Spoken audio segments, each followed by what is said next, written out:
बड़ी खबर का रुख करेंगे। उत्तराखंड में यूसीसी लागू करने की ओर अग्रसर धामी सरकार। आज यूसीसी को लेकर सचिवालय में बड़ी बैठक। मुख्यमंत्री पुष्कर सिंह धामी लेंगे समिति की बैठक। सचिवालय में दोपहर 1 बजे होगी बैठक। तो ये बड़ी खबर आपको बता रहे हैं, जहां पर यूसीसी को लेकर आज प्रदेश में बड़ी बैठक होने वाली है। मुख्यमंत्री पुष्कर सिंह धामी ये बैठक लेंगे और इस दौरान सचिवालय में बैठक होगी, जिसमें तमाम अधिकारी भी मौजूद रहेंगे। दोपहर 1 बजे ये मीटिंग होगी और इसमें यूसीसी लागू करने को लेकर भी चर्चा संभव है। तो आज यूसीसी को लेकर सचिवालय में ये बड़ी बैठक होने जा रही है और इस दौरान मुख्यमंत्री पुष्कर सिंह धामी समिति की बैठक लेंगे। सचिवालय में दोपहर 1 बजे ये बैठक होगी और आपको बता दें, उत्तराखंड में यूसीसी लागू करने की ओर अग्रसर है धामी सरकार। लगातार ये कवायद तेज हो चली है। राज्य में जल्द से जल्द यूसीसी लागू करने के लिए मुख्यमंत्री लगातार बैठकों का दौर भी जारी है और ऐसे में मुख्यमंत्री आज सचिवालय में दोपहर 1 बजे भी समिति की बैठक लेंगे।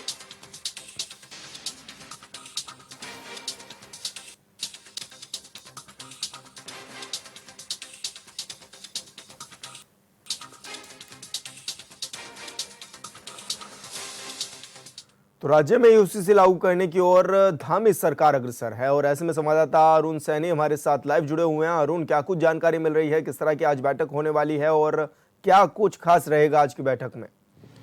जी सर, यूसीसी को लेकर प्रदेश में लंबे समय से कवायद चल रही है और यूसीसी को लेकर जिस तरीके से करीब 2 साल में ड्राफ्ट इसका तैयार हुआ, उसके बाद विधानसभा के पटल पर इसे रखा गया और वहां से सर्वसम्मति से पारित होने के बाद राज्यपाल को भेजा गया, उसके बाद राष्ट्रपति को भेजा गया, उनकी भी मंजूरी मिल गई है। और अब ऐसे में यूसीसी को माना जा रहा है कि प्रदेश में अब 9 नवंबर राज्य स्थापना दिवस के दिन यूसीसी प्रदेश में लागू हो सकता है। यूसीसी को लेकर जिस तरीके से जो ड्राफ्ट भी तैयार किया गया था, उसके बाद एक कमेटी बनाई गई, उसके अध्यक्ष शत्रुघ्न सिन्हा को जो है बनाया गया और उस के लिए जो है वो नियमावली तैयार की गई और नियमावली जो तैयार की गई है उसकी रिपोर्ट आज कमेटी मुख्यमंत्री पुष्कर सिंह धामी को सौंपेगी। और इसके साथ ही आज एक बड़ी बैठक भी जो है इसको लेकर होने वाली है, जिसमें मुख्य सचिव मुख्यमंत्री, वित्त सचिव, इसी के साथ साथ ही पुलिस विभाग भी जो है बैठक में शामिल होकर कई जो है विभागों के आला अधिकारी इस बैठक में जो है मौजूद रहेंगे। तो इस तरीके से आज ये बैठक जो है होने जा रही है और इस बैठक में जो पूरे आज ये स्पष्ट हो सकता है कि आखिर कब तक यूसीसी प्रदेश में लागू होगा और आगे इसकी जो नियमावली तैयार की गई है उसमें किस तरीके से आने वाले समय में प्रावधान होंगे, किस तरीके से यूसीसी कार्य करेगा, किस तरीके से उसमें कार्य होंगे, जो उसमें तमाम चीज़ें रखी गई हैं, चाहे लिव इन रिलेशनशिप की बात हो या विवाह संबंधित बात हो या ज़मीनों में लड़कियों को भी जो है उतना ही हक मिलने की बात होती है। तमाम ऐसी चीज़ें उसको लेकर आगे नियमावली जो तैयार की गई है उस नियमावली की रिपोर्ट जो है आज सरकार को सौंपी जाएगी और एक जो बड़ी बैठक जो है वो होने जा रही है। उसके बाद यूसीसी का रास्ता जो है वो साफ हो सकता है कि यूसीसी आखिर प्रदेश में कब लागू होगा। हालांकि ये माना जा रहा है कि 9 नवंबर राज्य स्थापना दिवस के दिन प्रदेश में यूसीसी पूर्णतः लागू हो सकता है और ऐसे में यूसीसी को लेकर क्योंकि लंबे समय से ये बहस भी छिड़ी हुई है और लगातार जो है पक्ष विपक्ष की तरफ से एक दूसरे पर आरोप प्रत्यारोप लगाए जा रहे हैं। जहाँ विपक्षी दल का ये कहना था कि यूसीसी प्रदेश में सरकार जो है लागू नहीं करना चाहती, जब चुनाव आता है तब यूसीसी की बात होती है, लेकिन अब धामी सरकार यूसीसी लागू करने को लेकर अग्रसर दिखाई दे रही है और आज जो है वो बैठक भी होनी है और बैठक में तमाम एजेंडा जो है यूसीसी लागू होने का तय होगा और आगे किस तरीके से नियम का उसमें रहने वाले हैं, किस तरीके की जो है प्रावधान रहने वाले हैं कानून में, वो तमाम चीज़ें आज जो है वो स्पष्ट होंगी और उसके बाद जो रिपोर्ट है वो सरकार को जब सौंपी जाएगी उसके बाद उसका प्रिंट होकर जो है वो रिपोर्ट सर्वसम्मति से जो है वो सामने आएगी और इसके बाद जो है यूसीसी हो सकता है कि प्रदेश में जो है वो लागू हो जाए। अरुण, क्योंकि विपक्ष भी लगातार हमलावर है राज्य सरकार पर यूसीसी को लेकर, किस तरह के आरोप प्रत्यारोप का दौर अभी भी जारी है यूसीसी को लेकर? जी सर, देखिए यूसीसी की बात की जाए, लगातार जिस तरीके से यूसीसी को लेकर सत्ता पक्ष विपक्ष में लगातार जो है आरोप प्रत्यारोप देखने को मिल रहे हैं। लगातार विपक्षी दल सत्ता पक्ष पर आरोप लगा रहा है और यहाँ तक उन्होंने ये भी आरोप लगाया कि यूसीसी जो तैयार किया गया है, जो यूसीसी में कुछ भी नया नहीं है, जो कानून पहले से ही हैं, चाहे वो तलाक की बात हो या फिर ज़मीनों में लड़कियों को हक हो, इस तरीके के फैसले कोर्ट ने पहले ही दे रखे हैं, या फिर अन्य जो चीज़ें हैं इस तरीके की, उसमें वही चीज़ें जो है दोहराई गई हैं। तो ऐसे में लगातार विपक्षी दल के द्वारा ये भी सवाल उठाए जा रहे हैं कि यूसीसी में नया क्या है, लेकिन यूसीसी विधानसभा के पटल पर रखा गया था, उस वक्त सर्वसम्मति से ये पास हुआ और उस वक्त देखा भी गया कि जो विपक्षी दल के सदस्य थे, इस विधायक थे, उन्होंने इस तरीके से इस पर लेकर कई सवाल तो खड़े किए, लेकिन पुरजोर तरीके से यूसीसी का विरोध नहीं किया। तो ऐसे में अब सत्ता पक्ष का भी कहना है कि जब यूसीसी विधानसभा के पटल पर पास हो गया, उसके बाद ये तमाम चीज़ों पे जो सवाल उठाए जा रहे हैं इस तरीके के, और अब जो है यूसीसी लागू होने जा रहा है, तो ऐसे में अब देखने वाली बात होगी कि जब यूसीसी लागू होगा, जब तमाम चीज़ें जो है उसकी निकल कर सामने आएगी, जो नियमावली बनाई गई है, कानून में क्या क्या प्रावधान किए गए हैं, किस तरीके के जो नियमों का उल्लंघन करता है उसके खिलाफ क्या कुछ कार्रवाई होती है, किस तरीके से जो है कानून काम करेगा, जो नियमावली तैयार की गई है किस तरीके की नियमावली तैयार की गई है। तो ये तमाम ऐसी चीज़ें हैं जो अभी जब नियमावली कमेटी सरकार को सौंपेगी और उसके बाद जो नियमावली है वो बाहर निकल कर आएगी, और उसके बाद जो जब यूसीसी लागू होगा तो तमाम चीज़ें स्पष्ट होंगी कि यूसीसी आखिर क्या कुछ उसमें प्रावधान रखे गए हैं और कानून में क्या कुछ प्रावधान यूसीसी में रखे गए हैं। अरुण, क्योंकि राज्य सरकार ने वादा भी किया था, धामी सरकार ने वादा किया था कि जल्द से जल्द लागू किया जाएगा यूसीसी, और उसको लेकर के लगातार बैठकों का दौर भी देखा जा रहा है। दिल्ली से लेकर उत्तराखंड तक लगातार बैठकों का दौर भी देखा गया। तो ऐसे में क्या माने कि अब पूरी तरह से अग्रसर है राज्य सरकार यूसीसी को लागू करने के लिए राज्य में? जी सर, बिल्कुल। देखिए, जिस तरीके से जब 2022 के विधानसभा चुनाव हुए थे तो भारतीय जनता पार्टी ने प्रदेश में अपने मैनिफेस्टो में यूसीसी का जिक्र किया था और यूसीसी लाने की बात प्रदेश में की थी, और उत्तराखंड से इसकी शुरुआत होने जा रही है। और ऐसे में जब पहली कैबिनेट में ही पहली जो बैठक हुई उसमें ही जो है मुख्यमंत्री पुष्कर सिंह धामी ने यूसीसी को लेकर कमेटी बनाई, और कमेटी जो है वो उसने ड्राफ्ट तैयार करने को लेकर, हालांकि 2 साल में वो ड्राफ्ट तैयार हुआ, उसके बाद तमाम चीज़ें हुई। तो ऐसे में अब ये माना जा रहा है कि जिस तरीके से, क्योंकि यूसीसी लागू होना था लेकिन जो नियमावली तैयार हो रही थी उसके लिए कमेटी ने समय मांगा था, तो ऐसे में अब जो कमेटी के अध्यक्ष थे शत्रुघ्न सिंह, उन्होंने ये भी कहा था कि जो है उनका काम पूरा हो चुका है, उन्होंने नियमावली पूरी तैयार कर दी गई है कमेटी की तरफ से। तो अब जो वो नियमावली है वो मुख्यमंत्री पुष्कर सिंह धामी को सौंपी जाएगी। आज बैठक होगी और बैठक में उस नियमावली को लेकर आके क्या कुछ चीज़ें होती हैं, आगे नियमावली में क्या, अगर उसमें और भी कुछ बदलाव होते हैं या नहीं, आगे क्या कुछ उसमें किस तरीके से कार्य होना है, जो नियमावली बनाई गई है उसका अध्ययन करने के बाद क्या कुछ चीज़ें उसमें निकलकर सामने आती है। सरकार फिर उसे पढ़ने के बाद, उसका अध्ययन करने के बाद, क्योंकि उसमें कुछ खामियां भी हो सकती हैं, तो इस तरीके से पूरा होकर उसके बाद आज ये तमाम चीज़ें स्पष्ट होगी कि आखिर प्रदेश में यूसीसी कब लागू होगा। लेकिन हालांकि ये माना जा रहा है, मुख्यमंत्री पुष्कर सिंह धामी ने भी ये संदेश दिया था और ये साफ किया था, इशारा भी किया था कि प्रदेश में 9 नवंबर को राज्य स्थापना दिवस के दिन यूसीसी लागू हो सकता है।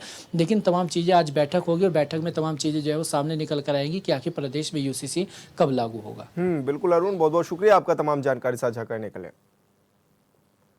और बड़ी खबर का रुख करेंगे राज्य देवरिया दौरे पर डिप्टी सीएम ब्रजेश पाठक पूर्व मंत्री स्वर्गीय रविंद्र किशोर शाही की मूर्ति पर करेंगे माल्यार्पण। नवनिर्मित अधिवक्ता भवन का भी करेंगे लोकार्पण। स्वर्गीय रविंद्र किशोर शाही की पुण्यतिथि में होंगे शामिल। तो बड़ी खबर आपको बता रहे हैं, जहां पर डिप्टी सीएम आज मौजूद रहेंगे और ऐसे में नवनिर्मित अधिवक्ता भवन का भी लोकार्पण करेंगे। तो रविंद्र शाही की पुण्यतिथि में आज शामिल होंगे डिप्टी सीएम, और आज देवरिया के दौरे पर भी रहने वाले हैं डिप्टी सीएम ब्रजेश पाठक।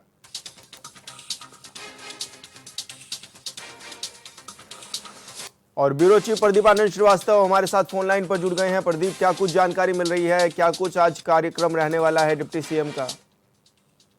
देखिए, डिप्टी सीएम आज देवरिया जाएंगे और देवरिया में वो जो उत्तर प्रदेश सरकार में कैबिनेट मंत्री हैं सुब्रता शाही, उनके वहाँ एक कार्यक्रम में जा रहे हैं। उसके अलावा उनका जो है मंडलीय समीक्षा बैठक भी है। इसके अलावा भारतीय जनता पार्टी के जो पदाधिकारी हैं उनसे उनकी मुलाकात है, और पीडब्ल्यूडी के दफ्तर में जो कानून व्यवस्था है उसको लेकर वो एक बैठक करेंगे। तो जैसे कि देवरिया जा रहे हैं तो देवरिया के लोगों से भी बातचीत करेंगे, वहां की समस्याओं को भी उठाएंगे, चीजों को सुनेंगे। बिल्कुल, वैसे तो वो जा रहे हैं अपने व्यक्तिगत कार्यक्रम से, लेकिन इस कार्यक्रम को सरकारी कार्यक्रम बनाया गया है क्योंकि स्वास्थ्य विभाग से जुड़े हुए कुछ ऐसे मसले हैं जिस पर उनकी बैठक होनी है, डीएम के साथ उनकी बैठक होनी है। तो तमाम ऐसे कार्यक्रम के लगे हुए हैं और अगर हम बात करें तो निश्चित रूप से जब अधिकारी और मंत्री एक साथ बैठेंगे तो जनता का जो दुख दर्द है वो भी जनता दरबार के माध्यम से वो सुनेंगे। तो इस तरह की उम्मीद लगाई जा रही है कि जनता दरबार जो है वो अटेंड करेंगे। लेकिन फिलहाल अभी इसकी पुख्ता जानकारी नहीं है, लेकिन जो प्रोटोकॉल है उसके अनुसार वो अशोक साप्ताहिक वहाँ जा रहे हैं और मंडलीय समीक्षा बैठक करेंगे। बिल्कुल प्रदीप, बहुत बहुत शुक्रिया आपका तमाम जानकारी साझा करने के लिए। और लखनऊ से बड़ी खबर, प्रियंका गांधी के खिलाफ बीजेपी कार्यकर्ताओं ने दिया बयान को लेकर भड़के कांग्रेस कार्यकर्ताओं ने पोस्टर पर पोती कालिक, दिनेश प्रताप सिंह के पोस्टर पर पोती कालिक। तो ये बड़ी खबर आपको बता रहे हैं, जहां पर एक बयान भी दिया गया था बीजेपी की ओर से प्रियंका गांधी को लेकर। और अब ऐसे में कांग्रेस कार्यकर्ताओं में आक्रोश भी देखा जा रहा है। और संवाददाता सौरभ पांडे हमारे साथ फोनलाइन पर जुड़ गए हैं। सौरभ, क्या कुछ जानकारी मिल पा रही है, किस तरह से आक्रोश भी है कांग्रेस के नेताओं में? हाँ जी, मैं आपको बताना चाहूंगा कि मंत्री जी के बयान के विरोध के बाद एनएसयूआई के प्रदर्शन कल जोरदार रहा। कांग्रेस की राष्ट्रीय महासचिव प्रियंका गांधी जी के एक्स पर की गई टिप्पणी के विरोध में गुरुवार को एनएसयूआई के छात्रों ने हजरतगंज में विरोध प्रदर्शन किया। छात्रों ने मंत्री दिनेश प्रताप सिंह के तस्वीर पर काली भी पोती।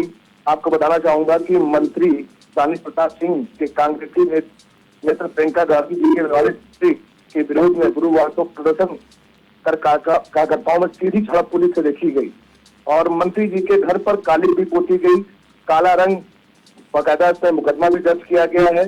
गौतमपल्ली में मंत्री जी का निवास है, दिनेश जी का जो सरकारी आवास है, वहां पर कुछ लोगों ने जहाँ पे काला रंग लगा दिया, उनके खिलाफ मुकदमा दर्ज हुआ है। तो इस तरह की सब चीजें यहाँ पर जो है आपका एनएसयूआई की तरफ से प्रदर्शन जारी रहा। पुलिस ने हल्का बल भी प्रयोग किया और इनको उठाकर सीधे पुलिस लाइन ले गए और जहां पर इनके डॉक्यूमेंट्स के आधार पर पहचान की गई, बाद में इनको अपने घर के लिए छोड़ा गया। तो विशाल जी, आखिर क्या कुछ उन्होंने बयान भी दिया था इस ओर, क्या कहा था उन्होंने प्रियंका गांधी के लिए?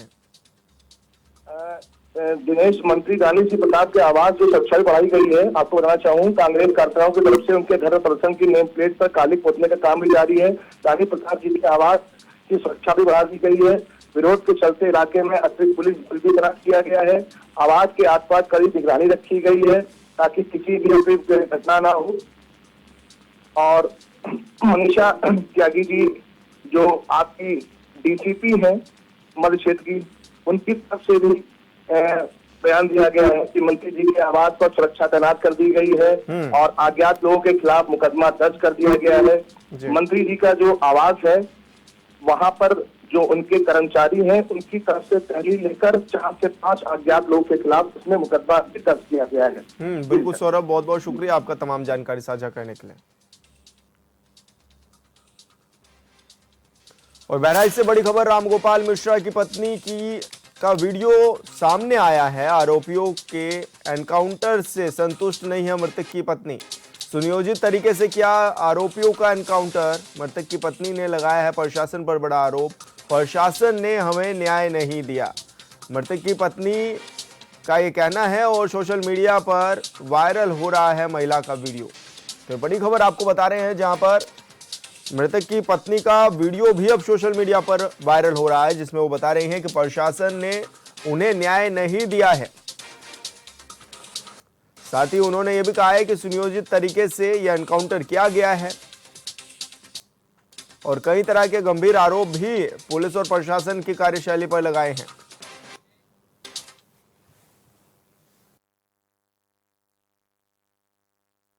नमस्ते गाइस, मैं हूँ लोली मिश्रा, रामगोपाल की पत्नी, जिनकी आज से 4 दिन पहले हत्या हुई है। हम न्याय मांग रहे हैं, जो न्याय हमें मिल नहीं रहा है। पुलिस प्रशासन हमें न्याय नहीं दिला रही है। वो लोग घूस ले लिए हैं, उन्हें पकड़े तो ज़रूर हैं लेकिन उन्हें मारा नहीं गया है। हम लोगों को दिखा दिया गया है कि पैर पे गोली मारी गई है, लेकिन इंसाफ हमारे साथ नहीं हो रहा है। पुलिस प्रशासन हमारे साथ बहुत अन्याय कर रही है, हमें इंसाफ नहीं दिला रही है। और संवाददाता दीपक कुमार हमारे साथ फोन लाइन पर जुड़ गए हैं। दीपक, क्या कुछ जानकारी मिल रही है, किस तरह से ये वीडियो भी अब वायरल हुआ और जो मृतक की पत्नी है क्या कुछ कहना है उनका? जी, आपको बता दें कि बीते दिनों राम गोपाल की हत्या हो जाती है विसर्जन के दरमियान। उसके बाद ये पीड़ित परिवार मुख्यमंत्री योगी आदित्यनाथ के यहाँ दरबार में जाते हैं। उनके बाद उनको आश्वासन मिलता है। आश्वासन के बाद यहाँ की पुलिस, जनपद बहराइच की पुलिस दोनों लोगों को इनकाउंटर कर देती है, दोनों के पैर में गोली मारती है। वहीं आपको बता दें कि राम गोपाल की पत्नी रोली मिश्रा का बड़ा आरोप है। वो कह रहे सुनियोजित तरीके से इनकाउंटर किया गया है। इस इनकाउंटर से मैं सहमत नहीं हूँ। हमें बहराइच की पुलिस के ऊपर कोई विश्वास नहीं है। बहराइच की पुलिस पैसे और रिश्वत के लिए आड़ में ये सब कर रही है। जी तो ऐसे में अब किस तरह के आरोप भी आसपास के लोग भी उठा रहे हैं इन सवालों को, और पुलिस प्रशासन की ओर से क्या कुछ बयान सामने आया है? जी, आपको बता दें इस संबंध में पुलिस के द्वारा कोई बयान नहीं दिया गया है। पुलिस बराबर कह रही है कि कार्रवाई की जा रही है, बराबर छानबीन की जा रही है, उसके आधार से पूछताछ की जा रही है, उसके अनुसार उचित कार्रवाई की जाएगी। लेकिन पुलिस की तरफ से अभी कोई बयानबाजी नहीं आई है। वहीं आपको बता दें कि राम गोपाल की पत्नी के सपोर्ट में वहाँ के ग्रामीण भी हैं, उनके तरफ से भी नाराजगी व्यक्त की जा रही है। लेकिन इस तरह से रोली मिश्रा ने वीडियो बनाकर खुद वायरल किया है। कहीं ना कहीं पुलिस प्रशासन व योगी जी के आदेशानुसार जो आश्वासन योगी जी के जरिए मिला था वो आश्वासन इनके नजर में फेल नजर आ रहा है। जी बिल्कुल दीपक, बहुत बहुत शुक्रिया आपका तमाम जानकारी साझा करने के लिए।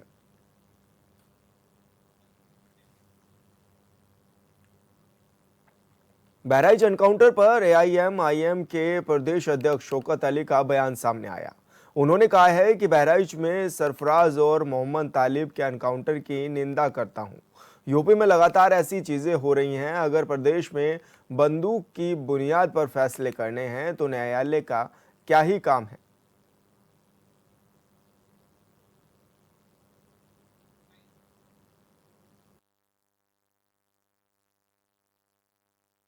उत्तर प्रदेश के अंदर लगातार ये चीजें हो रही है। उत्तर प्रदेश में अगर गन की बुनियाद पे आपको फैसले करने हैं तो फिर न्यायालय का क्या काम है। दूसरी चीज ये है कि कोई आदमी अगर किसी का मर्डर करेगा 70 किलोमीटर दूर ले जाकर के असला क्यों छुपाएगा। तीसरी चीज ये है कि पुलिस कहती है कि हमने अपने डिफेंस में गोली चलाई थी। अमिताभ यश जी ये कह रहे हैं कि 5 लोगों से हमारी मुठभेड़ हुई। मुठभेड़ कहाँ हुई, असला कहाँ बरामद कराने की। चौथी चीज ये है कि लड़की ने बयान दिया, जो सरफराज की बहन ने, कि हमारे घर से हमारे वालिद को, हमारे भाई को, एक व्यक्ति और को, 3 को लेकर के पुलिस वाले कल 4 बजे लेकर के गए। पूरी रात गायब थे, कोई स्टेटमेंट नहीं पुलिस का, कोई गिरफ्तारी पुलिस ने नहीं बताया। आप गिरफ्तारी तो पहले नहीं बताए, आप असलहे की बरामदगी बता दिए। बहरकैफ ये पूरी तरीके से फर्जी इनकाउंटर है। कैबिनेट मंत्री ओम प्रकाश राजभर ने जम्मू कश्मीर में नई सरकार के गठन पर बयान दिया है। उन्होंने कहा है कि जम्मू कश्मीर में उमर अब्दुल्ला हो या फिर जफर अब्दुल्ला, देश के प्रधानमंत्री नरेंद्र मोदी ही हैं और वो जम्मू कश्मीर के भी प्रधानमंत्री हैं। जम्मू कश्मीर में अराजकता, गुंडई और हो, संविधान के दायरे में राष्ट्रपति शासन लगाने का भी अधिकार है। किसी भी सरकार को गलत करने की छूट नहीं है।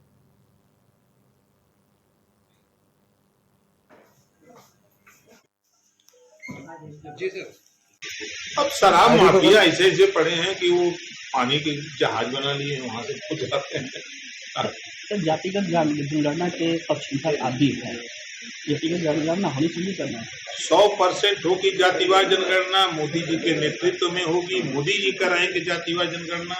आप देख लीजिएगा, ये जो विपक्ष के लोग चिल्ला रहे हैं, आप भी रहे हैं, हम भी रहे हैं। 5 साल अखिलेश जी मुख्यमंत्री यहाँ रहे हैं, एक बार भी जबान से नहीं बोल पाए।